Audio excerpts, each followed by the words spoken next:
Zach, when we said we would do this, we didn't realize that you would have to, be able to handle the highs and lows of a game.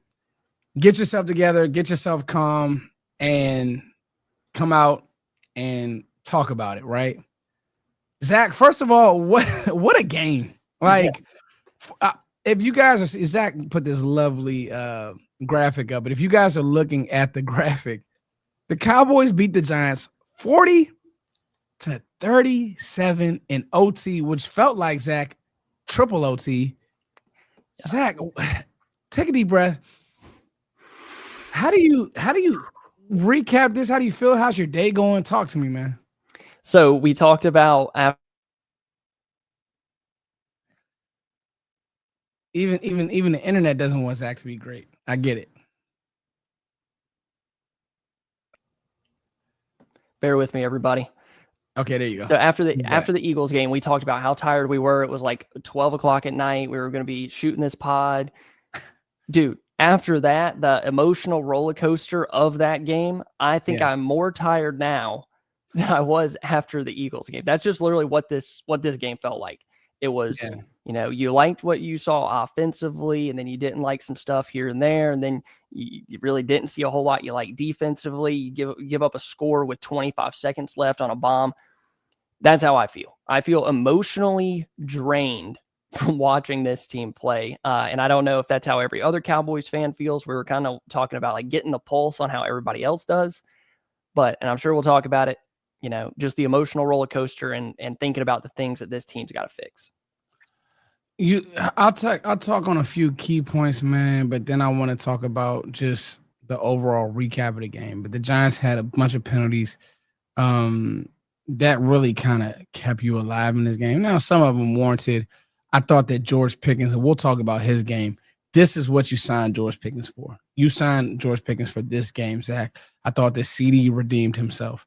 Then on the other side, you see Malik Neighbors looking like he may be the best receiver in the NFL, the way he played it. I mean, that was crazy. I got to give respect. He played outstanding. After having a pouty, whiny sideline deal last week, you're thinking that they may not be on the same page. And again, they were. But the Giants had 14 penalties, 160 yards, kind of like in Dayball fashion. That's where they were.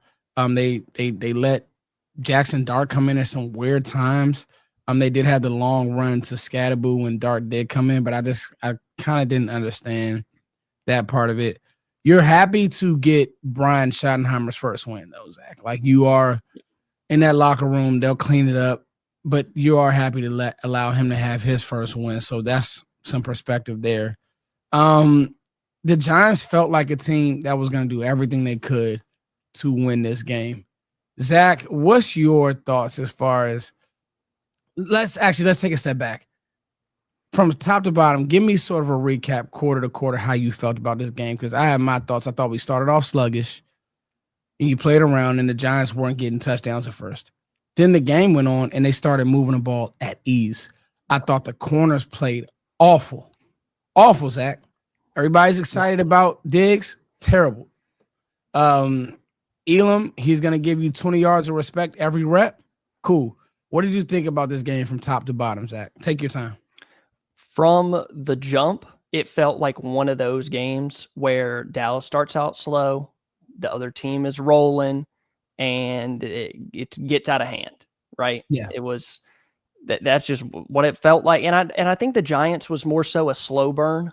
That's what it felt like to me. Like it was a lot of dinking and dunking underneath. Dallas is giving up 8 yards here, 10 yards here. And like you said, like in the first quarter, they were moving the ball down the field. Penalties were killing the Giants, but they were still moving the ball.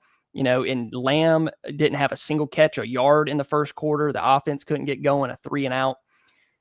And then it just started where the Dallas offense started doing some good things, and then the defense started doing equally bad on the other side. And then it just turned into an all-out shootout. Which offense was going to score the most points? Which defense could not, give up the big play?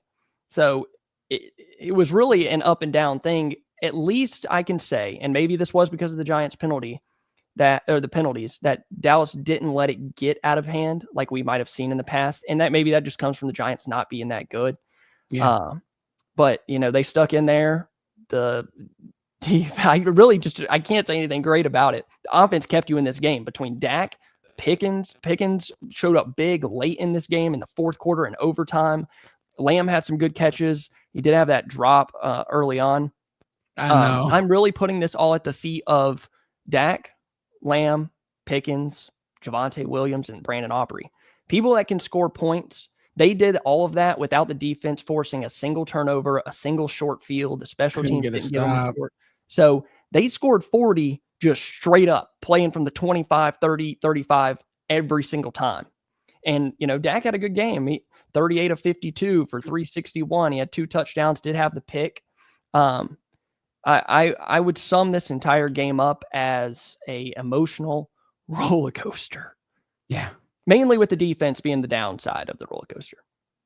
I thought that Javonte Williams did some really nice things. I think that he's emerged as your true, that play that he had on 3rd and a mile or 2nd and a mile to catch that ball, scamper out of there in overtime. Now, I don't even know if they converted on that one, but just the fact, like, Javonte Williams is a good player. That's a plus, right? You feel great about him moving forward, right? You feel great about Dak. I thought that Dak on that last run, you're like, yes, 4. He gets it. He's back to being a baller. He's back to not taking sacks and not like that run was nice, Zach. That run, obviously, you were already in field goal range, but I like the fact that Dak said no. You know what I mean? I got to do whatever it takes to make this super easy. So you make a 64-yard, you turn a 64-yarder to what, a 46-yarder, and you win the game. So that was good.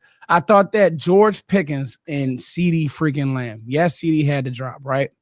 But if you're going to tell me that George Pickens is going to have 68 yards and a touchdown, CeeDee Lamb is going to have 112 yards on a 9 of 11 on targets. Ferguson had a good game. Turpin had his game.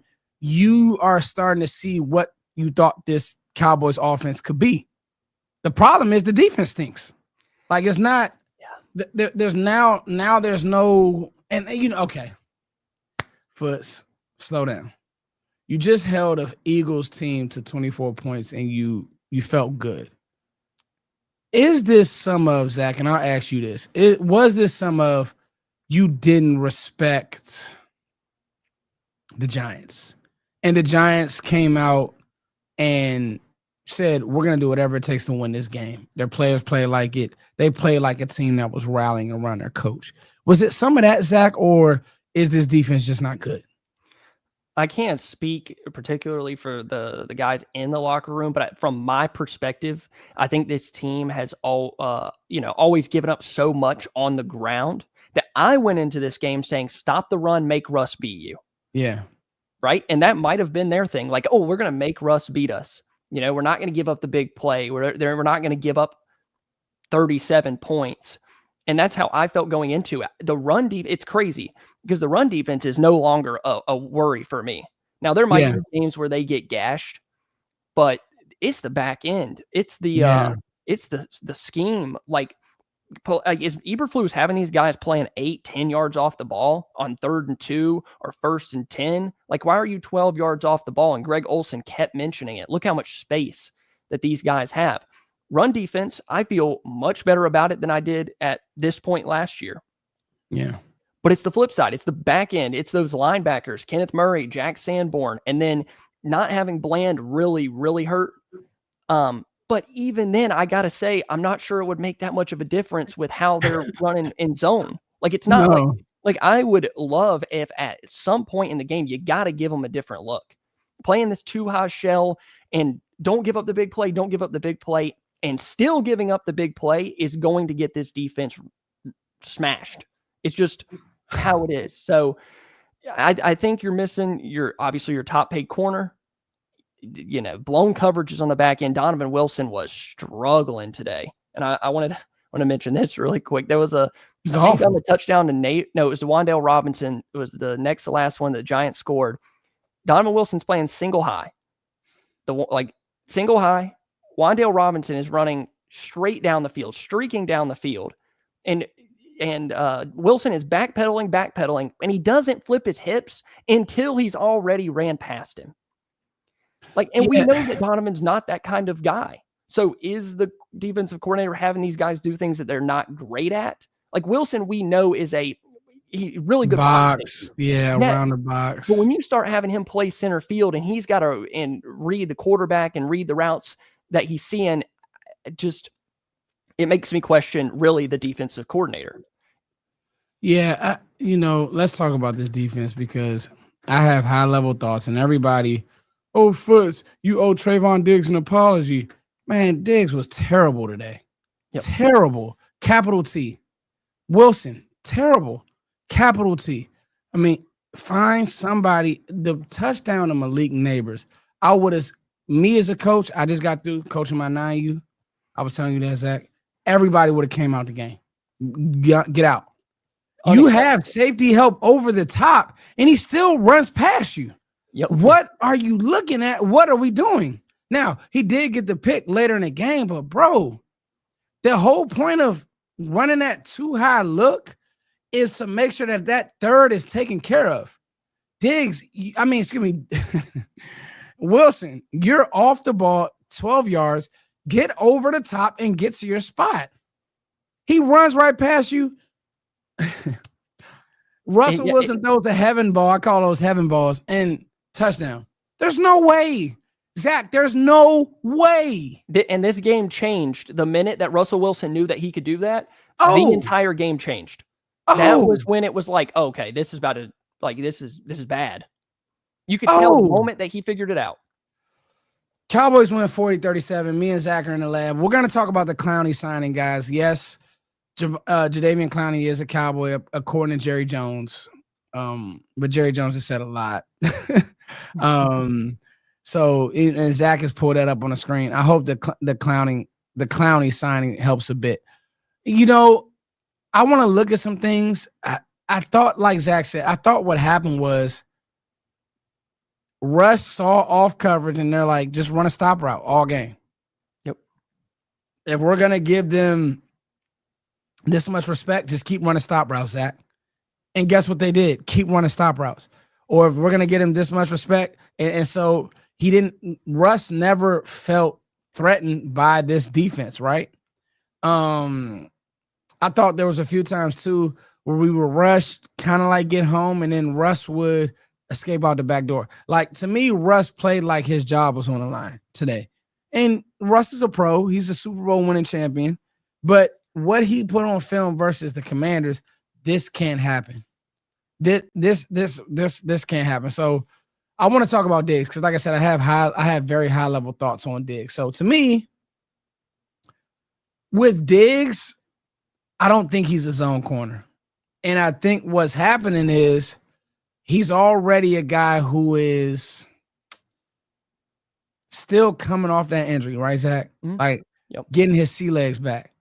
But, man, on that play versus Malik Neighbors, he just looked flat out slow. And the problem is every team has somebody that is, I won't say on Malik Neighbors level, but they have a one, right? You'll see Roma Dunze and DJ Moore next week. They're watching this film. They're going to see it. Then after that, you'll see all those speedy guys in Green Bay, Dobbs. And now I don't think Jaden Reed is healthy, and so they're going to target Trevon Diggs. I know Elam wasn't great. We don't expect Elam to be great. You expect Diggs to be better than that. Yeah. You do, Zach, and he wasn't good. So everybody who took a victory lap, I know people took a hell of a victory lap with me, and hey, man, cool. I'm glad he's back. Now, can he play good? Because this wasn't it, Zach. Yeah. And to pair that with Diggs not playing, the guys on the other side look confused. They look confused. I think there was two plays. One to Darius Slayton, and it was another one that Elam. They looked like they expected safety help over the top, but it wasn't there. And then a guy goes streaking down the sideline, and Russ hits him for 40, 50 yards. So I'm with you. I don't think Diggs had a great game, and that's the one guy that you expect to play good. Then you start pairing that with guys getting confused or Donovan Wilson not doing what he needs to be doing, and he's in center field. It was just a combination of everything, and it's insane to me that as good as the run defense is, they gave up 84 yards on 21 carries. Okay. Russell Wilson had 23 of those. One of those was a draw, and then he had a scramble up the middle. So you take away those rushing yards, like they gave Scatterbo had 4 yards per carry. Singletary had 4 yards per carry. Like now it's the back end. Now it's the secondary. So it's like all of the concerns that we've had, and you got Kenny Clark, that does help. And then to pair with the secondary, you can't rush the passer very well. Yeah. Like you're not getting pressure home. Yeah, you're not getting real consistently. pressure. Yeah. And with what Eberflus is doing, playing too high shell, and he's playing zone, like guys start coming open after 3.5 seconds, which is what you're giving Russell Wilson to find a guy. And he's a veteran quarterback. If he can sit back there in a clean pocket and make throws, he can do it. He still can do it. So they didn't make him uncomfortable today. I don't think they gave him enough looks. That's a vet. That's a guy that's seen thousands of snaps in the NFL over the years. So if you start doing the same thing over and over and it starts looking the same, like eventually you're going to figure it out. And he figured out late in the game that, we're just going to target these corners. We're going to throw it deep. Like we can beat them like that. It looked like Russ came to the line of scrimmage and said, if they're an off, run a corner, run a stop route. And if they're a little bit closer, just run right past him and I'm going to throw a 9. Like it looked like that's what the game plan was. And honestly, it worked. Now, you won the game, but there are going to be people out here, man, we got our first win. Yes, but this can't happen. You know what I mean? The scheme of it all. And I like Matt Eberflus. I think that he's going to be a good defensive coordinator, but I think the issue is this. I don't know if he has the personnel on this team to run what he wants to run. I think that's the problem. They don't fit. Yeah, I don't think that this team has the fit, bro. And like you can't ask Donovan Wilson to play on the roof. That's just not his game. You can't ask Diggs to play in zone. That's not his game. These guys don't break on the football well, Zach. Let's be honest. If anything, bro, get Wanye a look. And honestly, you're gonna have to play some mix, and you're gonna have to play some split field stuff where you're gonna have to let Diggs put his hands on these receivers, bro. If he's out there, if Trevon Diggs is out there, he needs to put hands on these receivers. I don't like him 10 yards off the ball, Zach. I just don't. And it showed today. If Wan'Dale Robinson has 100 yards, Malik Neighbors cool. Wan'Dale Robinson looked like an all-pro today. Yeah, he did. That's not good.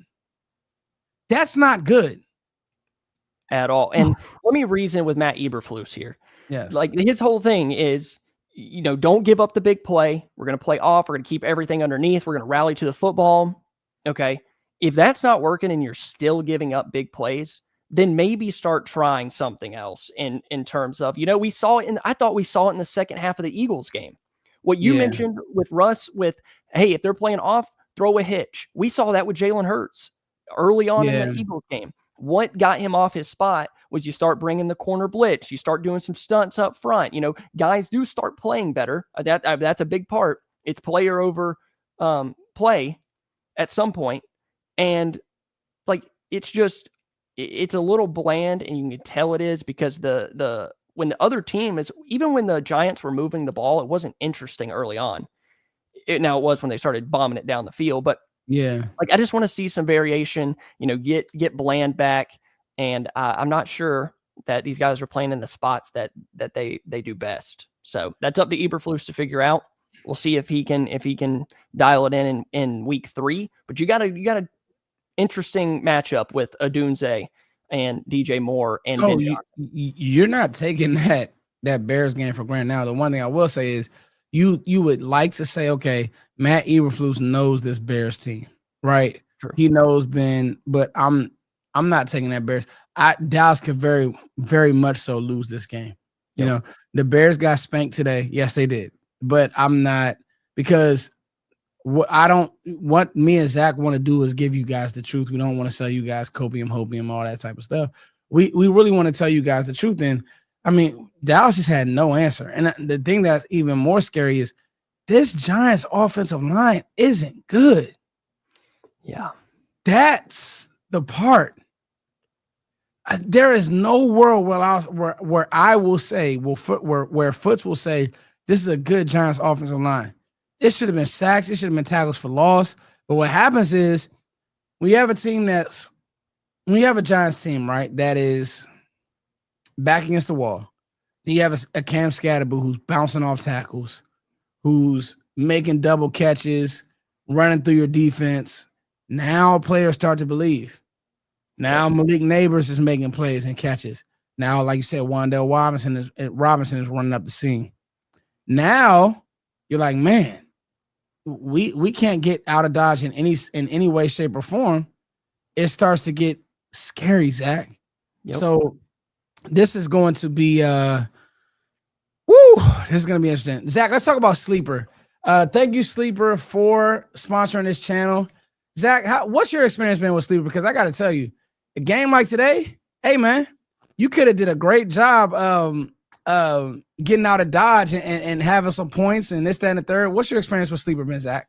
It's good. Today I had Russell Wilson more than 31.5 passing attempts, and then I had a Javonte Williams anytime touchdown, put in 120.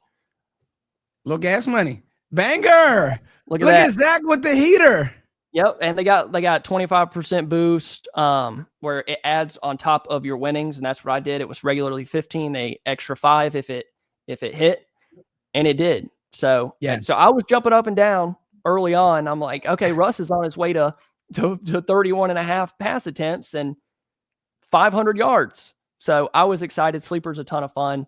You can play fantasy or do like I did with your picks. So. I think the cool thing about Sleeper is too, when you're having a crazy game like you had today, even if they're stressing you out, you could look down the Sleeper. Hey, man, I'm winning something. Because, I mean, there were times, I'm not going to lie to you guys, there were times when you're watching this game, no way you thought the Cowboys would win. Couldn't get a stop. And then, let's talk about overtime, Zach. And then we'll talk about Clowney, and then we'll let you guys enjoy the rest of your son. If you guys are running this back, make sure that you guys like, share, and subscribe on my channel. Like, share, and subscribe on DoubleMove channel. Let's get both of us to 50K. We've been grinding. We've been working hard. We got the Senior Bowl plan for you guys again this year. The draft is going to be very important. All of you guys who've grown with us, we just can't thank you enough. Zach, let's talk about overtime. So when we went to overtime, first of all, the new rules in overtime are interesting, right? Okay, so explain that to me, because I can't be the only one. So I was a little confused on why the Giants, they change rules, all these rules every year. Yeah, why are you deferring? Is it not, first score wins, like touchdown? So now they've changed it to where both teams get the ball no matter what in OT. So it could be field goal, they get the ball. It could be touchdown, they get the ball. But you're going to touch the ball in overtime. Why they did that, I don't know. Because you saw even in overtime, the football got sloppy. That's where Javonte Williams had that long run. And it's funny because the Giants couldn't move the ball that well in OT.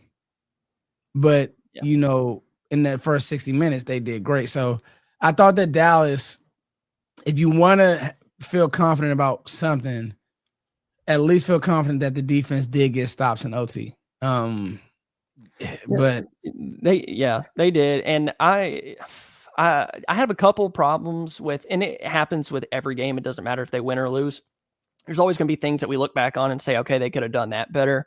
It seemed like Brian Schottenheimer, luckily they got a stop or they got the interception. They were kind of punting on winning the game with 2.5 left, giving it back to the Giants. Now that I think about it, if they're both getting the ball in overtime, the Giants probably were hoping for a stop, and then all you got to do is kick a field goal to win instead of having to score a touchdown and then stop in Dallas.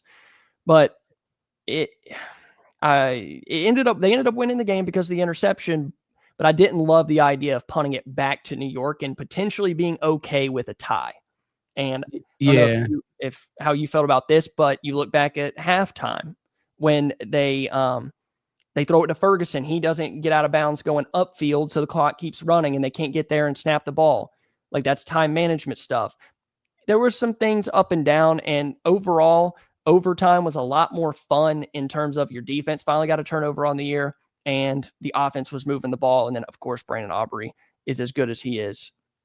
It was just an interesting one. I feel it's weird because I'm somewhere between feeling great about the offense, like, oh, wow, like this team can score points.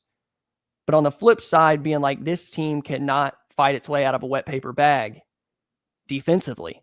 Like they just cannot get a stop when they need it. I wanted to look back on this game and say they can get a stop when they need it. I think that interception that Donovan Wilson had from Wilson was because Russell just threw it up. Just forced it, yeah. Yeah, I don't feel like that was a stop. Yeah. There. Like it was just Donovan Wilson. I don't look at that play. Me personally, I don't look at that ref and say, man, great stop. I feel like I said earlier, when we talked about this earlier on, Zach, he came to the line of scrimmage and said, if they're off, we're throwing a stop or some type of end breaker. If they're on, I'm throwing it deep. Like literally, that's what Russ lived and died with. We don't have to Pittsburgh too. Yeah, we don't have to get real sexy with it. Like that's what he lived and died with, Zach, and he died with it today. But 450 yards, disgusting. Oh, you can't have that. We were actually talking about this right before. Russell Wilson, the last time that he threw for 450 yards was October 29th of 2017 against the Texans. He's only done it now 3 times in the regular season. No, he's only done it 2 times in the regular season, actually. Today and back in 2017. Yeah, and you said the rushing numbers. Let's look at these numbers real quick. How much is that? I don't think they ran the ball that well, Zach. I don't know. No, the Giants didn't run the ball. I mean, they had 4 yards of carry. Bro, the Giants had under 84 yards rushing. And to complete utter incompetency from that defense. And I'll say this.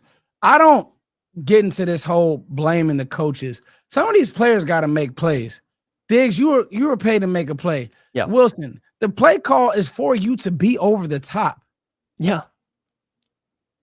It's for you to be over the top. What are we doing, Zach? You cannot let this guy get over the top of you and you don't make a play on the ball. Again, the last interception was just a gimme because him and Malik Neighbors weren't on the same page. But come on. And it's not like these past Dallas defenses where they give up a bunch of yards, but they can get a turnover here or there. Like, they did give up 400 passing yards, but they also had 2 interceptions and a fumble recovery. That hasn't happened with this defense. It doesn't feel like anybody's near batting the ball, near playing the ball in the air. Like there's just nothing that we can really hang our hat on defensively other than they can stop the run. Yeah. Like they did it against Saquon and they did it against the Giants. But on the back end, you got to figure it out. And I don't know where that starts with maybe getting some guys back. Players over plays. Yeah. I really. Like whatever Matt Eberflus is calling, you're 100% correct. Like whatever he's calling, guys still aren't doing their job. Yeah. No matter the play call, guys got to do their job. And Donovan Wilson and Elam at certain points, Diggs, they just weren't good enough today. Now we can just hope they get better as the season goes on. No, Zach, I totally agree. And that's why I like doing these with you, because you get to talk through it. And the truth is, man, guys got to play better, because I'll be honest, you're not going to be able to get that much help. Like, let's say you go get Gilly, right? Okay, Gilly takes over for one corner, but Elam or Diggs, somebody's going to have to step up. Yep. I thought the linebacker play wasn't bad in run support. There was a few times that the tight end was leaking up the seams, and that was another thing. Russ was throwing those seams well. He was just like, I'm going to just let it rip. Yep. And he knew on a 3rd and 25. It did. Yeah, ripped it. And so, yeah, those are the ones where you can't have that. And then, I just say this: you need Diggs to play better. If Diggs, right now, you don't know who's the best player on this defense. It just feels like it's a bunch of guys. But you look at Diggs, you look at Diggs and you say, okay, you would hope that Diggs can make a play when you need him to. And I get it; he's working his way back from injury, but that just isn't the case. You need a shot in the arm from Clowney, and then you need another shot in the arm from DeMarvin Overshown, because right now your team doesn't have any juice. Obviously, the low-hanging fruit is, yes, Micah Parsons is no longer a Cowboy, and he would have been able to help. But I'll just be honest with you. Micah Parsons wasn't going to defend the pass today. He would have sped Russ up and probably been good for a sack or 2. But Russ would have been able to throw the ball. If Russ had time, he was going to attack these DBs and these corners, Zach. So that part of it just is not cleaning it. To me, it just can't happen. Like, it's inexcusable defense. And we were all worried, how's this offense going to look? brother, you can't stop nobody. You're going to turn into the Chiefs. I mean, not the Chiefs. You're going to turn into the Bengals. And so all that says, Zach, we did get a win. Yes. 1-1 is much sweeter than 0-2. Because next week would be real interesting if you're 0-2 because you fall to 0-3. I think that the numbers, the odds of you making the playoffs or even sniffing the playoffs are out the window. So 1-1, I'll take it. However you can get it. However you can get it, man. 1-1. You want to talk about the Clowney signing real quick? Before we go. Yeah. Let's go. And I'll actually let's get to these supers as well. It's just 2 supers. I hope the Cowboys signing helps a bit. We're about to talk about that. Thank you, CT. We need to see more of Pickens on slant. I think so, JCK. We need to see more of Pickens on slant routes because that's when he started to get open. Week 1, Pickens was nowhere to be found. Use Pickens like you use Lamb, move him around. I like this, JCK. I think that Dak, I think that you built trust in Pickens today, and rightfully so. You know what I mean? Rightfully so. I think that the way he played let Cowboys fans know. I said it. This is why he was signed, right, Zach? Yeah. So, Clowney, I just want to warn people, Clowney is not going to be Micah Parsons. So you guys need to understand that. But he's more DeMarcus Lawrence than Micah Parsons. But he's really good against the run. And I think that he has more pass rush juice than what you have right now. There were a few times where you saw Donovan Ezra get close, and you saw Nealon get close, but just no tomato. Just didn't get home. You know what I mean? And so that's my thoughts on the Clowney signing. I don't think that, I personally don't think this is the end all be all. I think that players need to play better, but bringing him in does help. I like the signing for your run defense, which we've said is actually a strength for this defense this year. I think he does help you in the run game. He has the tools for that. Super long arms, strong, powerful. And he did. I thought I went back and watched his first 2 games with Carolina, or his last 2 games with Carolina last year. Okay. And I thought he looked good with that. Like you said, he's not going to be Micah. He's not going to be generating pressures at an insanely high rate, probably not any higher than guys you have right now, like a James Houston. Yeah. And I'm not sure it's as much about speeding up the quarterback as it is the quarterback's already super sped up because they know where they're going with the ball. They know it's an easy hitch here, 5-6 yards, an easy slant here, 7 or 8 yards, because those guys, that secondary is playing so far off. But I do like the Clowney signing in the terms of, I do think it makes you better. I do. How much better, I don't know. But I do think it helps you on the ground. But I'm not sure that's where they need it. Yeah, I think this team is looking like another. It's going to be a funny year, right? I think the offense will be able to move the ball. I think that you found something in Javonte Williams as far as a physical piece. And Miles Sanders had a few good runs as well. Yep. But now it's very evident that the cornerback room, the DB room is going to struggle. And is that a vibe where, Zach, you get leads? Like today, the Cowboys didn't have a lead early, and the Giants felt no pressure. So is that a vibe where, you get leads and maybe the secondary looks better? Is that a vibe where they're just always going to struggle? Like, I don't know. No, I don't know where he's at or what he's going to look like when he gets back, but I think Overshown is going to help. If he's the player that we hope he can be coming back from that injury, he's going to help a lot. I agree. Because your linebackers are not good enough in coverage. They're just not, agree. And against the run. But there was a play where they had a play action fake toss out to the right. Sanborn bit so hard on it that he dove inside. Tight end slips right out the back, and it's an easy crosser for 20, 25 yards. Like stuff like that is killing you. And then Sanborn's playing catch up running, trying to get back to him. And that's not his game. No, and it's not. No, it's not. So I'm really going to be excited when Overshown gets back. That's not going to fix everything. No. Hopefully makes it a little bit better. Ladies and gentlemen, boys and girls, this is Foots. That's Zach. We are doing this every week after the game. And Zach, this one, we really got our rhythm. We said we are going to go 25 minutes. We ended up going 35 minutes, bro. I never get tired of talking football with you. We will be back next week for a recap. And in midweek, we'll do a keys to victory with the Cowboys and the Bears. So again, I think that this Cowboys team will be fine. What does fine look like? You can see at some point, this defense may let you down. So just get ready. But we got the win nonetheless. They might not win a bunch of games, but it's going to be entertaining. It's going to be fun. And you got the 2 picks to take with you. And me and Zach will take those picks to the Senior Bowl. Listen, I'll say this.